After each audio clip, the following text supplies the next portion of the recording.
Este bosque regula el clima del planeta. Produce lluvias que cruzan continentes. Almacena miles de millones de toneladas de carbono. Alberga millones de especies que ni siquiera conocemos todavía.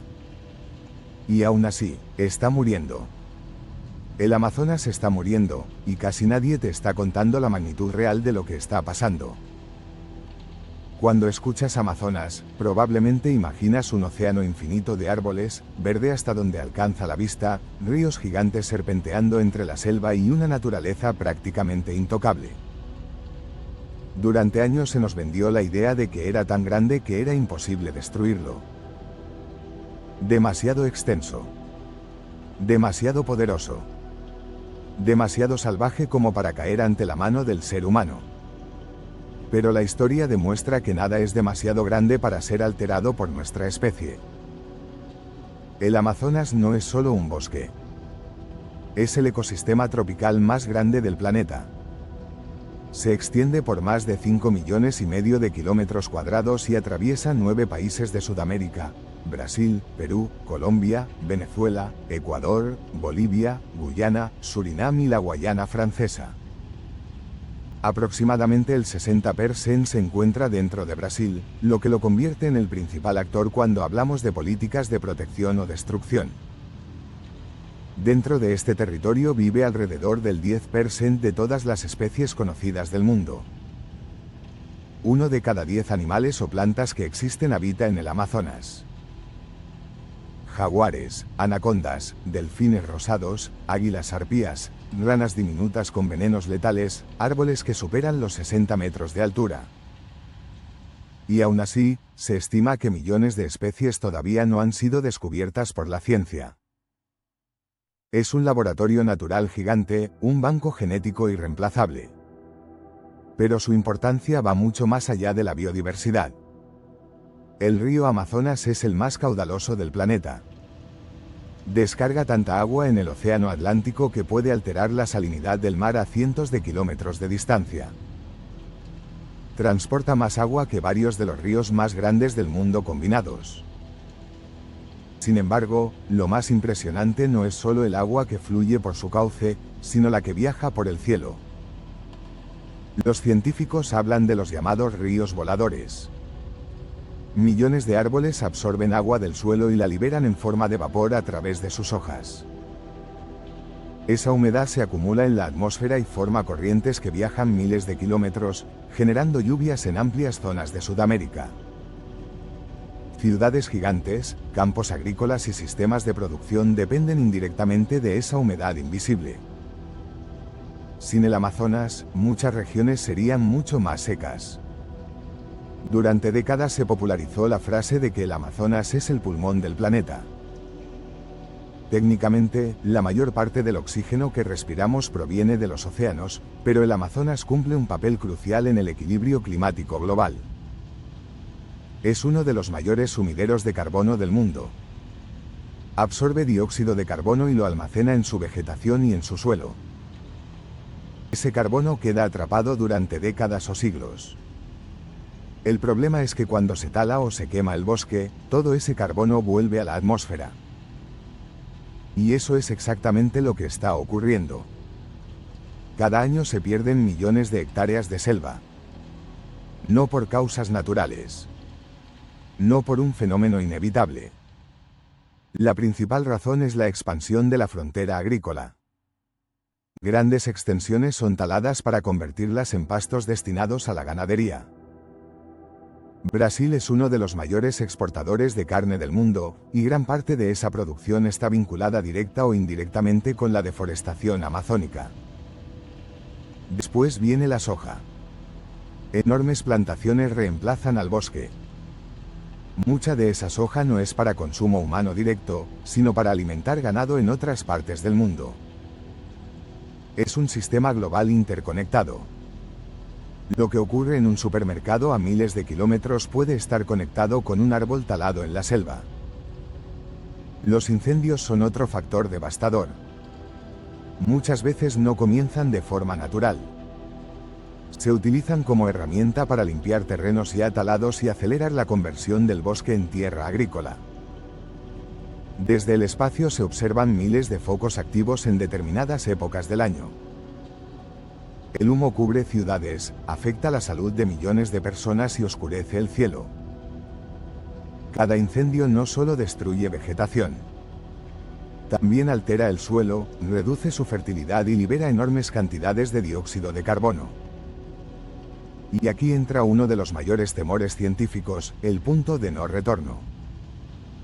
El Amazonas depende de sí mismo para sobrevivir. Genera su propia lluvia. Si se pierde una parte significativa del bosque, ese ciclo puede romperse. Menos árboles significan menos evaporación. Menos evaporación significa menos lluvia. Menos lluvia implica más sequías. Más sequías facilitan más incendios. Y más incendios provocan aún menos bosque. Es un círculo vicioso.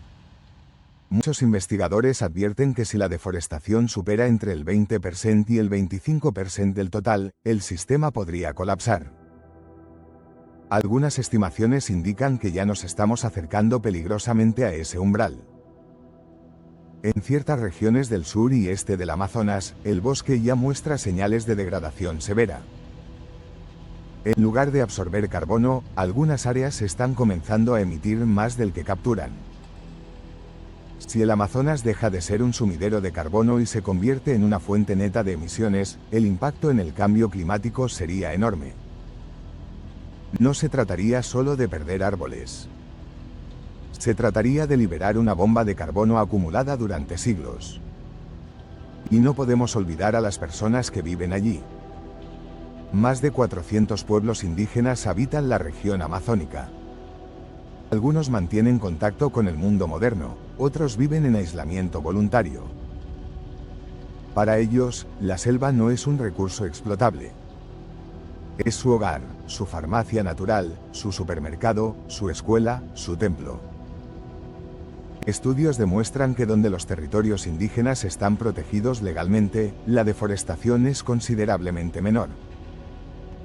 Sin embargo, muchas de estas comunidades enfrentan invasiones ilegales, minería clandestina, tala no autorizada y violencia. Cuando desaparece el bosque, no solo desaparece biodiversidad. Desaparece cultura, conocimiento ancestral y formas de vida que han coexistido con la naturaleza durante siglos sin destruirla. Lo que está ocurriendo no es un problema aislado de Sudamérica. Si el Amazonas colapsa, los patrones climáticos cambiarán. La agricultura en distintas partes del continente se verá afectada. El suministro de agua en grandes ciudades podría disminuir. El aumento de emisiones aceleraría el calentamiento global. Eventos extremos como sequías e inundaciones podrían intensificarse. Y aquí surge una verdad incómoda: la responsabilidad no es exclusivamente local. La economía global está conectada. El consumo mundial de carne, soja, madera y minerales influye directamente en lo que ocurre en la selva. Las cadenas de suministro atraviesan océanos. Lo que parece una decisión individual puede formar parte de un sistema más amplio que presiona constantemente sobre el bosque. Sin embargo, también existen señales de esperanza. En el pasado, cuando se implementaron políticas ambientales más estrictas y se reforzó la vigilancia satelital, la deforestación disminuyó notablemente. La tecnología permite detectar talas ilegales casi en tiempo real. Existen acuerdos internacionales, proyectos de reforestación y movimientos sociales que presionan para proteger la selva. La naturaleza tiene una capacidad impresionante de regeneración si se le da tiempo y espacio. Áreas degradadas pueden recuperarse. Especies pueden regresar. El ciclo del agua puede estabilizarse nuevamente. Pero esa recuperación no es automática. Requiere voluntad política, presión internacional y cambios en los sistemas económicos que incentivan la destrucción. Estamos en un momento decisivo. Imagina un futuro donde el Amazonas pierde suficiente cobertura forestal como para transformarse en una sabana degradada. Menos árboles, menos lluvia, más calor. Un ecosistema radicalmente distinto. Ahora imagina otro escenario: reducción drástica de la deforestación, fortalecimiento de territorios indígenas, inversiones masivas en conservación y restauración ecológica. Un ejemplo global de cómo revertir el daño. Ambos caminos son posibles. La diferencia está en las decisiones que se tomen ahora. El Amazonas está muriendo, sí. Pero todavía no ha muerto. Todavía respira. Todavía bombea humedad a la atmósfera. Todavía alberga millones de formas de vida. Todavía puede ser protegido. La pregunta no es si sabemos lo que está pasando. La información existe. Las advertencias científicas son claras.